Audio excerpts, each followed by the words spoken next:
Anything that you want some more clarity on the next steps and whatever matters that you think or you're of the opinion that the public has a right to know, please. But can you please introduce yourself and address your question to anyone? If I can't answer, I'll get the experts here to answer on my behalf, please. I think we do it English or Malay lah, no problem. Silakan. Yes, take the mic boleh? Dia nak cakap. Do you want a mic? Maybe you can stand up, the rest tak dia dengar. So, terima kasih, Harian Metro. Baru ni, masa PAU tempoh hari, Datuk Seri ada kata nak siasat dalam di sebalik tuntutan Sulu ni. Jadi, bagaimana dengan perkembangan kes tu, Datuk Seri? PDRM dalam proses lah siasatan. Dan saya tak dapat bagi komen sebab mereka masih dalam siasatan. Sebab Ketua Pengarah Bayu dah buat laporan, jadi PDRM dalam siasatan lah. Dan itu kerja PDRM dan kita tunggulah outcome daripada siasatan mereka. Soalan lain? Any other questions? Yes. Introduce yourself, please. Hi, Datuk Seri. I'm from the News Straight Side. NSC carried an article quoting Paul Cohen saying that the fight is far from over. So they will go to the Dutch Supreme Court after this to appeal against the Court of Appeal's decision. So when they are exploring a lot of avenues here, are we going on an offensive mode to stop all this once and for all? Well, yes, thank you so much. Yeah, I saw your NST's story. Well, first of all, the fight is not over. I agree. That's the only thing I agree with Paul Cohen. The fight is not over. Number two, you tell Cohen on my behalf, you want to fight fairly. Put the money where your mouth is.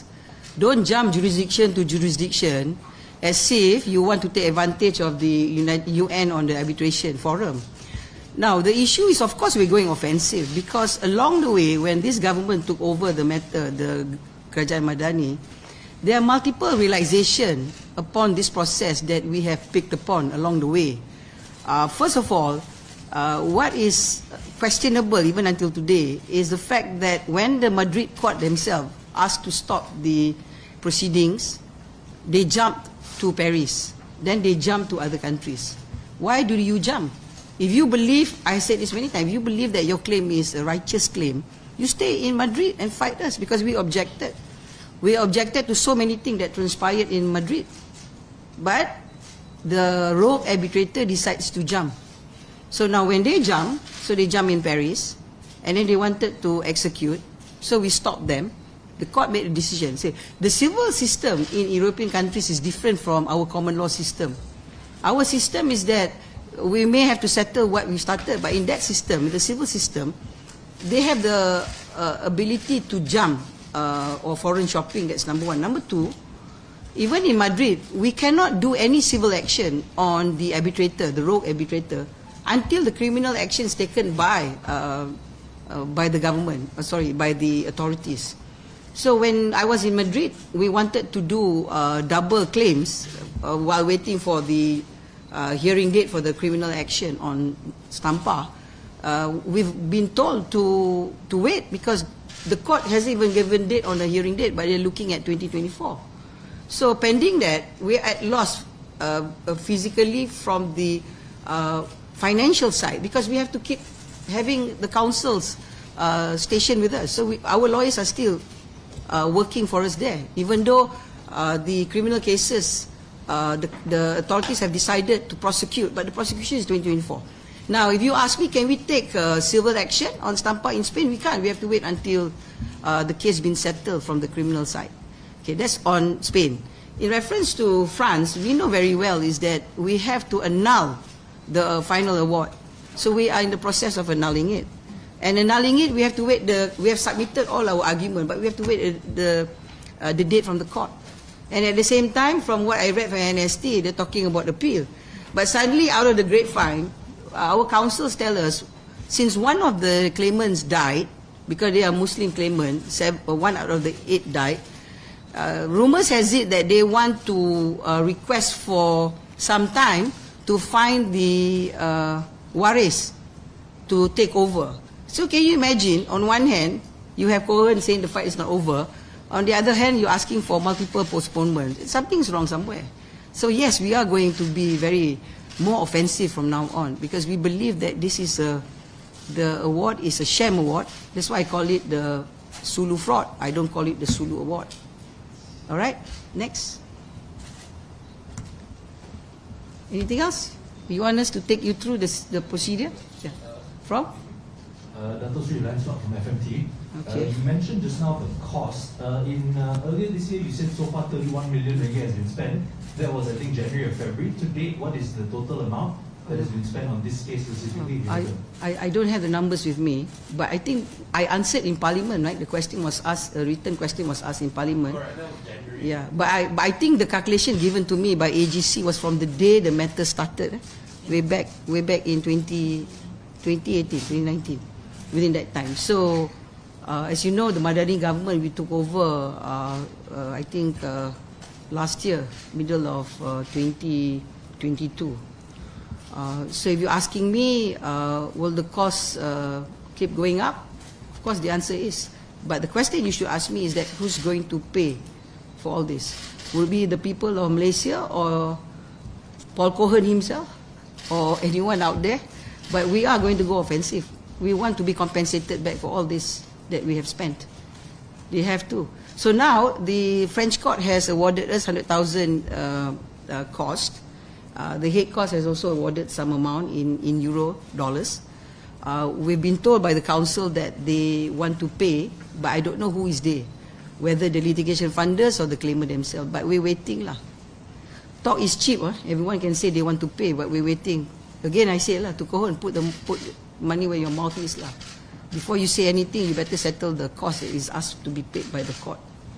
All right, next question. Anything else? Yes? Hi, I'm Asha from NST.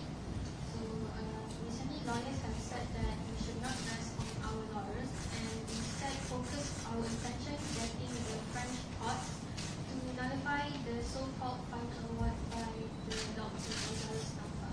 So, can you comment on that? Yeah, of course, that's true lah. Betul lah. That is the procedure.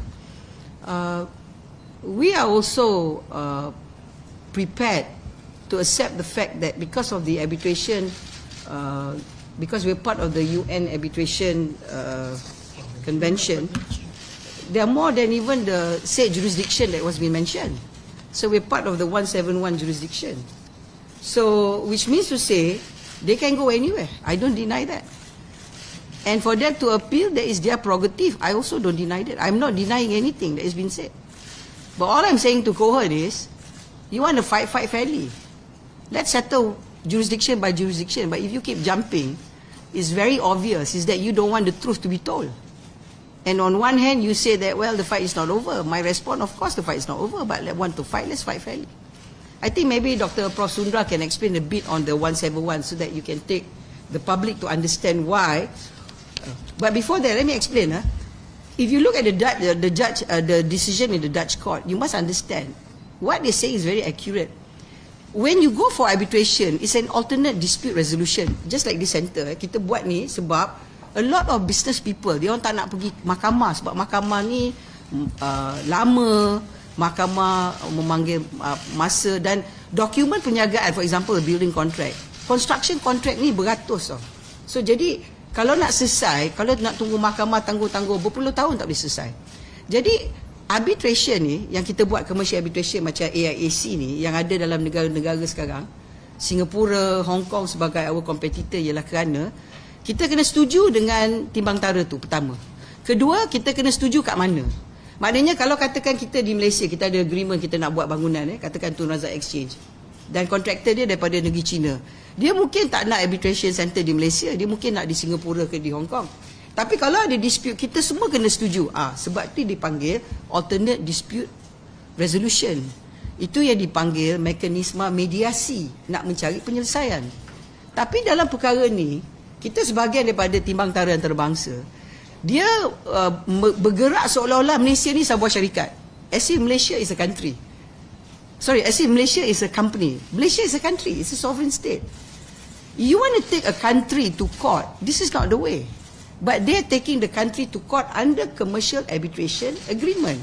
And this agreement yang dia sebut ni, bukannya agreement tahun 2020 ke 1990 ke. Ini perjanjian yang dia sebut tu tahun 1878. Dan kalau kita baca keputusan daripada Mahkamah Belanda tu, dia katakan 1878 yang disebut ialah mediasi, bukan arbitration. Yang disebut ialah wakil daripada kerajaan British. Jadi benda tu ialah sejarah lah. Saya tak nak sentuh di segi fakta sejarah. Tapi saya nak terang di sini pada rakyat Malaysia ialah bagaimana dia nak menarik Malaysia kepada aspek timbang tara kalau perjanjian tu bukan perjanjian perdagangan. Perjanjian tu semua diambil alih oleh tindakan yang mana Malaysia, Sabah menjadi sebahagian daripada Malaysia. Adanya Colbert Commission pada tahun 1962 dan menjadi sebahagian daripada Malaysia pada tahun 1993. Itu sebuah negara kan, negara yang berdaulat seperti di Malaysia. Jadi apa yang saya nak terangkan di sini ialah mereka mengambil peluang. Saya tak tahulah, kemungkinan masa benda ni bermula kerajaan Malaysia tidak stabil, saya tak tahu, mungkin itu alasannya. Ataupun dia menganggap pertukaran Perdana Menteri lah satu peluang untuk mewujudkan satu window of opportunity untuk menyaga, saya pun tak tahu. Tapi yang pelik bin ajaib pada saya, yang paling aneh di sini ialah kenapa bila kita cabar di Madrid, Mahkamah Madrid, dia lari. Why do you run? You say the fight is not over. My response, let's fight fairly. Why do you run? If you believe the claimants are legally entitled for whatever they've asked for, berilah kami peluang membela diri. Isn't that the fairest fight?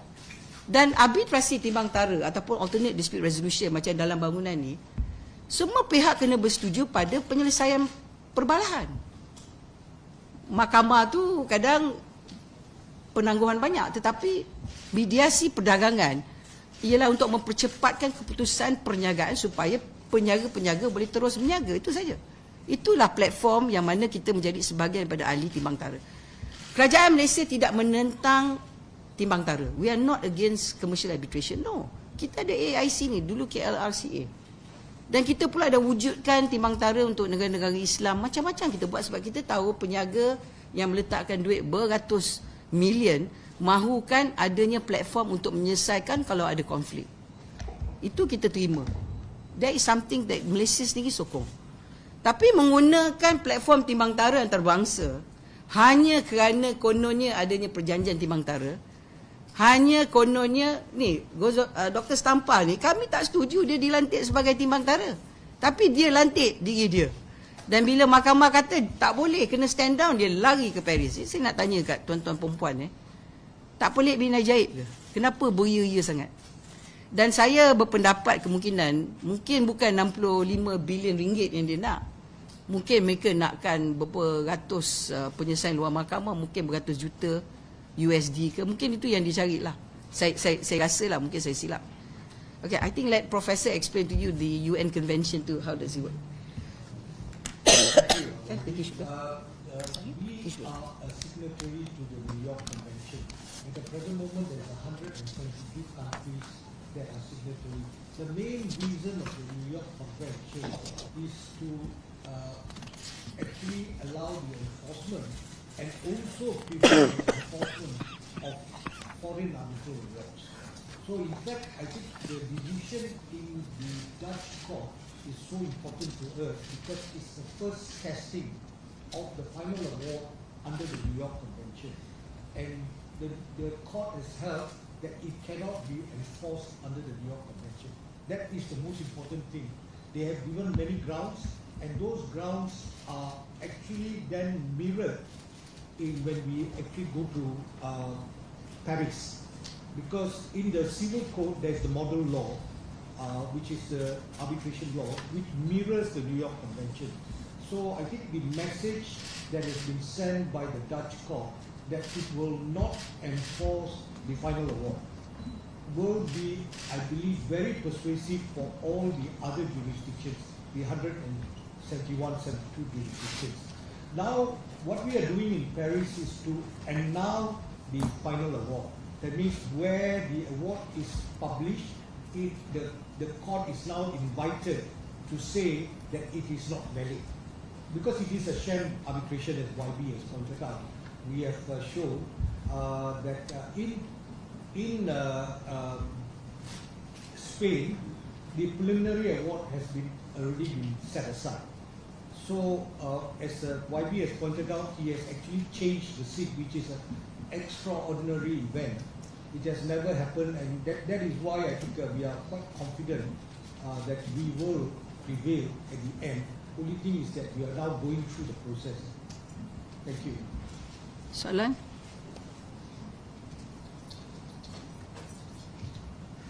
Actually from the FM, I just want to ask about the upcoming trial in December, in September. Could you share a bit on that, whether the Petronas assets will still be at stake? Do you want to respond? Luxembourg.